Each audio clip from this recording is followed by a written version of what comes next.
Liberals are now calling for the boycott of everything Disney following the termination of Jimmy Kimmel Live. And why was Jimmy Kimmel terminated?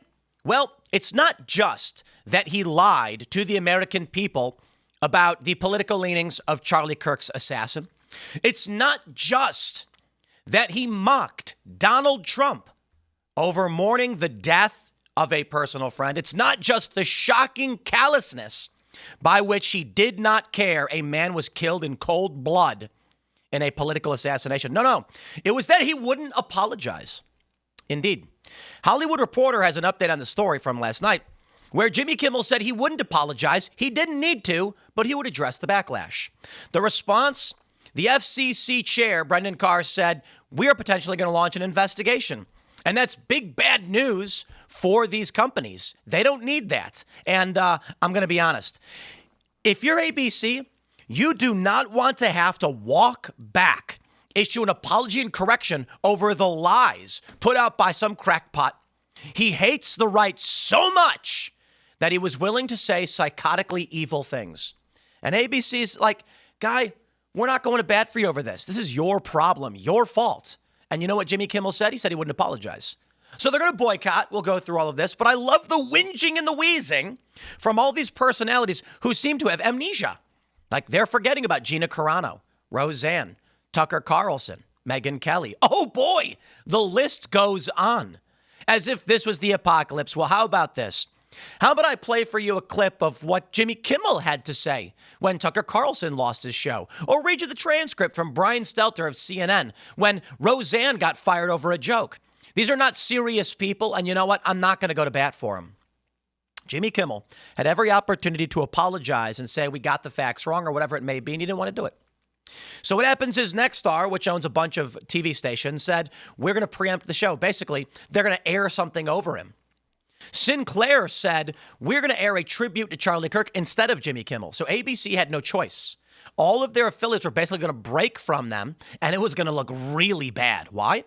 Because that means the average person who turns on ABC, say, we have ABC 7 in Chicago. I haven't been there in a long time. Instead of seeing Jimmy Kimmel lie to them, all of a sudden they're getting a show that tells them how Jimmy Kimmel lied. So what's the alternative?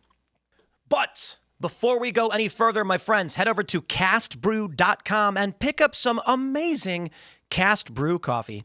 In true nightmare dystopian fashion, I'm here to plug a product for you while we talk about horrifying news. But I'll be the first to admit it.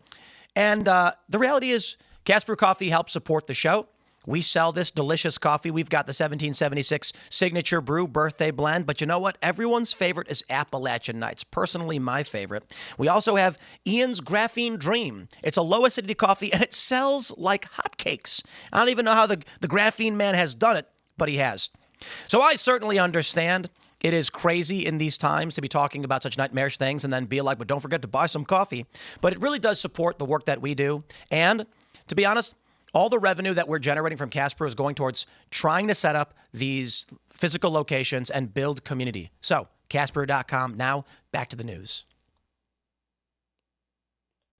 See, if you're ABC, you're sitting there going, guys, if they air these replacement shows that point out how Jimmy Kimmel's been lying to them for years, our brand will suffer. Get rid of them. Here's what I think. I think Jimmy Kimmel was burning cash for Disney, and they were probably going to terminate him next year anyway. Colbert's already out the door. He was losing $40 million a year. Paramount says, nah, not interested. I'm willing to bet that they were going to nuke this show when his contract ended. We'd find out sometime next year. But now they have a morality clause exemption to terminate early. Let me show you exactly where we're at and why Jimmy Kimmel is gone. But of course, my friends, you got all of the calls. Let me see right here. Brian Krasenstein says, boycott alert. Disney, ABC just caved and pulled Jimmy Kimmel for political reasons. Nexstar, who owns the CW plus 200 local ABC, NBC, CBS, and Fox stations, is part of the same machine. Boycott Disney, boycott Nexstar, boycott their advertisers, hit them where it hurts. Yes, I'm for this. Guys, I would like to stress right now to each and every one of you, please, I am in favor of all the libs boycotting these brands. You know why? By all means, cancel your Disney. You know what's going to happen? Disney's going to go, okay, who's our customer base? conservatives. Okay, make shows for them. That's called winning. See you, Brian. Don't let the door hit your ass on the way out. I do find it funny, though, that they're now trying to boycott all this stuff. It's as if they can't remember literally everyone they cheered for who lost their jobs. It's stupid.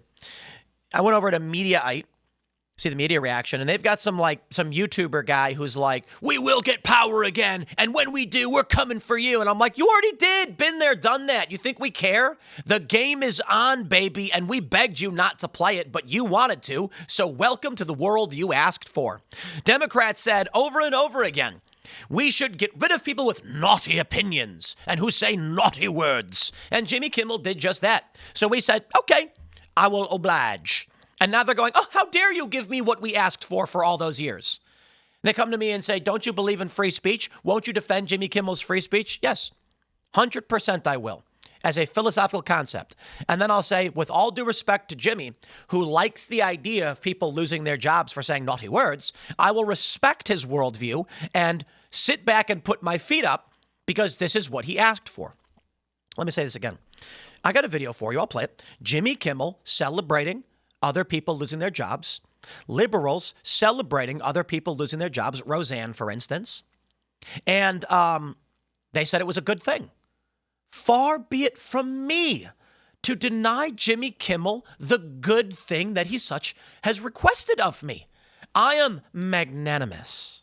And in my goodwill, I say, Jimmy, I'm going to give you what you've been begging for. Goodbye. Hollywood Reporter says, a network spokesperson for Wednesday said Jimmy Kimmel Live will be preempted indefinitely. The network's action came just after Nexstar, one of the biggest owners of local TV stations. We get it. We went over this. The dramatic moves followed the FCC commission chair. The FCC chair, Brendan Carr, threatening to take action against ABC affiliates in the wake of Kimmel suggesting the Kirk shooting suspect was a MAGA Republican. And not just that, mocking Donald Trump. A source tells The Hollywood Reporter, Kimmel was prepared to address the backlash on Wednesday. He planned to explain what he said and demonstrate how it was taken out of context. When asked by THR, the source said that Kimmel was not planning on apologizing. He felt that what he said did not require an apology. You see, and that's the reason. Look, when you work for like ABC and, people are saying, these liberals are like, but he's not a news program. He's not a scripted comedy program. It is a hybrid. Okay. If you were, say, like Home Improvement back in the day with Tim Allen, I'm using his name because he was trending earlier for some reason. And on his show, he went on there and said, Donald Trump did a backflip. We'd be like, it's a scripted fictional show. I mean, what do you want to do about it? Jimmy Kimmel uses a veil of truth in his comedy. He says, hey, you know how thing is true? Here's joke. And then when you say, hey, but thing is not true, they'll be like, oh, he's joking. That's not what people take away from it. And we know you're lying. Now, by all means, you have the freedom of speech to do it, but it is factually incorrect and dangerous. He said, MAGA's trying to claim he's anything but one of their own. What? The shooter is like a trans-loving leftist? Like, by all means, if you want to claim Republicans love trans people now, it might be confusing to the general public you've been lying to all this time. They say on Wednesday, Carr went on a podcast. Shout out to Benny Johnson. Benny Johnson interviewed Brendan Carr, who said they were planning a federal investigation over it. And Benny's just sitting there being like, yeah, wow. And then kaboom.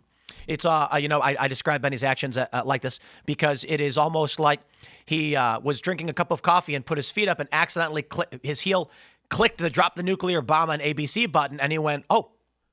Like, my point is, I don't think Benny realized by interviewing the FCC chair, it would result in this tidal wave, but I respect it. Nexstar issued a statement on Wednesday, and this week at Nexstar, then Sinclair. So here's a tweet from Swampist. Shout out to Swamp_ist on X, who said, Roseanne Barr fired by Disney after her show was canceled overnight. Hundreds of cast and crew lost their jobs. Gina Carano. She posted something about how we shouldn't demonize our neighbors. They called her a Nazi and took her job from her. I think she won that lawsuit. Megyn Kelly asked why blackface was offensive. She didn't say to do it. She was like, well, why is that offensive to people? And they're like, oh, egad, fire her from her show. Dave Chappelle, Netflix employees staged a walkout and demanded his comedy special be pulled for transphobia. Didn't work. Joe Rogan. The left pressured Spotify to drop him, running coordinated campaigns and advertiser boycotts. Didn't work either. Tucker Carlson was taken off Fox News because they destroyed his advertiser base. Parler was taken off Apple, Google, and Amazon, who colluded to remove it because they said there were naughty words about January 6th, despite the fact that January 6th was largely orchestrated. And let me clarify, people coordinated their locations for DC, not any real plans for January 6th, on Facebook. And let's also mention that Reddit is a hotbed for far-left extremist activity, and they've never done anything about that. J.K. Rowling's been blacklisted, even removed from specials about Harry Potter. Mike Lindell had his company nuked over his thoughts and his views. Alex Jones, oh boy, they nuked him across the board. And you know what? They all celebrated it. They all celebrated it. So sorry, guys. This is the world you asked for. Far be it from me to come and take that away from you. Why, here's Brian Stelter, according to CNN.com. Excuses, excuses, excuses. That's what's happening. We are seeing Barr trying to say she's sorry, trying to apologize. But then in the next breath, she's making excuses, blaming this on liberal media double standard, saying she is the real victim.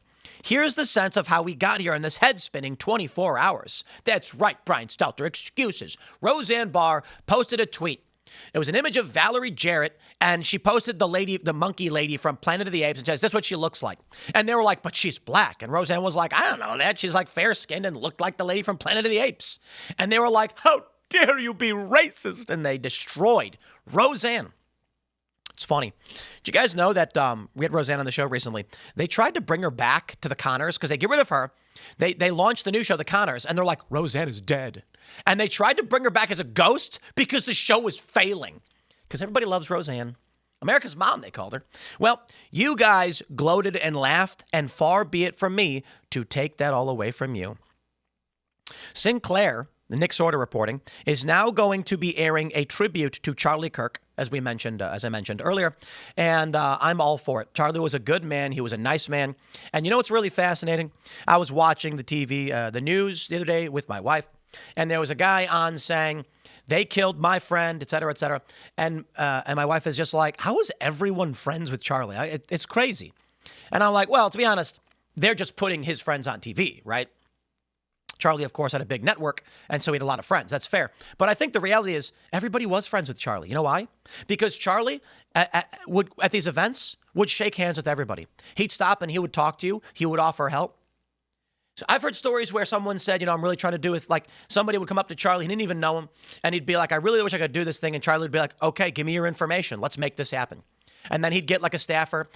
I've heard stories where he met people and said, I can help you out. Come to my event. I'm going to get you all access. You are going to be there, and we're going to get the job done for you. And that's why everybody felt that Charlie was their friend, because he was. I'm like, I remember I was talking to somebody. I'm like, it's really crazy. Like you text Charlie, instantly gets back to you, and he's like, I'm going to get this done for you. And I'm like, man, I can't even do that. I'm so busy. And I was like, that's really what it is. He took time out of his day for you, and everybody knew it. And that's why he was who he was. He was a true leader. He was looking at all of these people around him and said, what can I do for you? And it was amazing. And so many people were moved by his willingness to support them that they said, this man, he's my friend. He is. And I was lucky enough. It's a moment I'll never forget. And, Charlie tweeted this as well. We had a show on stage at his AmFest event. Now, this is the biggest political event in the world, probably. Maybe not the world, I don't know, but in the United States. And he built it. He built it with a large network through sheer leadership, and he was a young man. And he invited me onto that stage. And I remember they said, we want to get you out here. Who do you want to have on the show? And we were like, we want to have Tucker Carlson. That would be the greatest thing ever. And they said, you got it. Reached out to Tucker, and Tucker said, absolutely.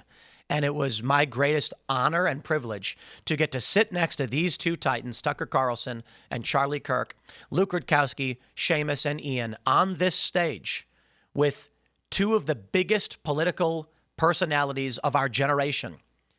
Tucker and to TPUSA, I will never forget it. It is always one of the greatest honors of my life. And I hope only that in the future I can live up to that moment. Seriously, it was incredible to have Charlie and Tucker on this big end of the year show, and they said, Tim, we're gonna do that with you, and it's indescribable.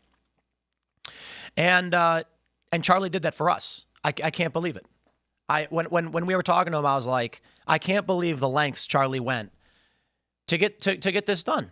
And that and I got to hang out with Tucker afterward. Tucker, I'm a big fan, and I got to hang out with Tucker afterwards. And it was an amazing moment. And Luke too. Luke watched Tucker Carlson every single night. He called it watching Tuck Tuck. He would pre-record Tucker's show because it aired the same time as IRL. And then after the show, he'd go into the green room and he'd just put on Tucker and just watch it. And we got to do a show, and it was I can't believe that Tucker and Charlie would do that for us, and it really means a lot. And so many people were moved by who Charlie was, and that's the important thing here. Now take a look at this. Shout out to Cammelcast. SAG-AFTRA publicly condemned the decision to suspend Kimmel. Oh yeah? And he says they didn't issue a public statement as far as defending Roseanne Barr. They didn't defend Gina Carano. Yeah. We get how the game is played. We get it. Keith Olbermann. He says, burn in hell, Sinclair, alongside Charlie Kirk. My friends, I'd like to... I need your help in reporting a murder. Matt Walsh had this to say. Keith, you are already living in hell. Old, unemployed, irrelevant. Fired from every job you ever had, unmarried and childless, spending your final years alone, posting into the void, begging to be noticed. When you die, you will leave behind no legacy, and there will be nobody to mourn you or even remember that you existed. Truly, I would rather be dead than live your life. I cannot imagine the misery that you feel every second of the day, and you deserve all of it. Matt, mercy. Mercy, Matt Walsh. Remind me to never get on your bad side. Wow. Matt Walsh. Lord have mercy. I almost feel bad for Keith Olbermann now. Man, that was depressing. He's right about all of it. It's hard to feel bad for a guy like Keith Olbermann. But I will stress, and Keith did it to himself, to be a miserable old man like Keith, that's sad, right? He's just an old curmudgeon sitting there yelling at clouds. Lord have mercy. I think I got one more tweet here. Which one is this one?